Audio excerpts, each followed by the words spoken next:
మీనరాశి వారికి ఈ వారం సామాన్యమైనటువంటి ఫలితం గోచరిస్తూ ఉన్నది.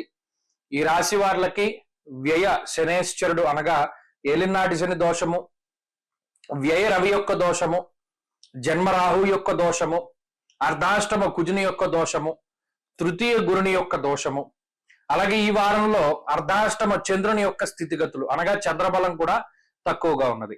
ఇలా ప్రతికూలించేటువంటి గ్రహాల యొక్క సంఖ్య ఎక్కువ. అలాగే శుక్రుని యొక్క బలం ప్రధానంగా కనబడుతూ ఉన్నది. ఈ శుక్రుడు ఒక్కరు గోచారవశాత్తు అనుకూలిస్తూ ఉన్నారు. ఇటువంటి సందర్భంలో మీనరాశి వారు చాకచక్యమైనటువంటి విధానంలో ముందుకు వెళుతూ ఉండాలి. ఏ నిర్ణయాన్నైనా సరే గురువుల యొక్క ఆదేశంతోనో, తల్లిదండ్రుల యొక్క అనుమతితోనో, లేదా వారి యొక్క ఆశీర్వాదంతోనో ముందుకి వెళుతూ ఆయా నిర్ణయాలు తీసుకుంటూ ఉండాలి. మరీ ముఖ్యంగా చదువరులకి లేదా పోటీ పరీక్షలలో పోటీ చేసేటువంటి వారికి ఏకాగ్రత అనేటువంటిది లోపించడానికి లేదు అతి విశ్వాసానికి గ్రహస్థితి కారణమవుతుంది. కాబట్టి 1-2 సార్లు ఎప్పుడూ కూడా ఆలోచన చేస్తూ ముందుకు వెళ్ళడం చెప్పదగినటువంటి సూచన. అలాగే కుటుంబానికి సంబంధించినటువంటి లోగుట్టు అలాగే ఏదైనా రహస్యమైనటువంటి విషయాలని ఇతరులతో పంచుకోవడం అంత మంచిది కాదు. వారు తర్వాత ఈ విషయాలను తీసుకువచ్చి బయట 10 మందిలోనూ మిమ్మల్ని అల్లరిపాలు చేసేటువంటి అవకాశం ఉంటుంది.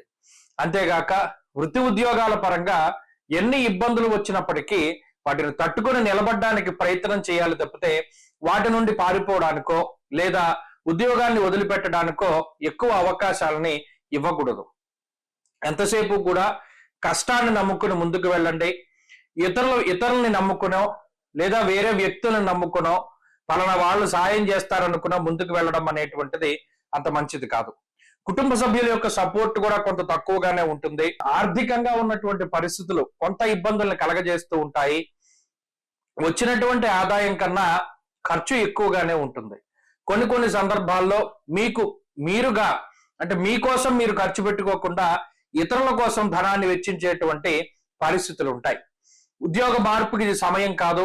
ఉద్యోగంలో ఎక్కువ సమయం అనగా పని వేళలో ఎక్కువగా గతంలో 9 గంటలు పనిచేస్తే మరింత ఎక్కువ సమయం ఉద్యోగంలో పని చేయవలసినటువంటి పరిస్థితులు ఉంటాయి. మరీ ముఖ్యంగా ఇందాక చెప్పినట్టు ఎవరిని నమ్ముకుని ఏ పని కూడా ప్రారంభం చేయకండి. ప్రత్యేకించి ఆరోగ్యపరమైనటువంటి శ్రద్ధ అవసరం. ప్రతినిత్యము కూడా వీలున్నంత వరకు నడకని ప్రయత్నం చేస్తూ ముందుకు వెళుతూ ఉండాలి. వీలున్నంత వరకు నడకకి ఎక్కువ ప్రయారిటీని ఇవ్వాలి. తద్వారా ఏలినాటి శని దోషం అనేటువంటిది తక్కువగా ఉంటుంది. వ్యాపారపరమైనటువంటి పరిస్థితులు సాధారణంగా గోచరిస్తూ ఉన్నాయి.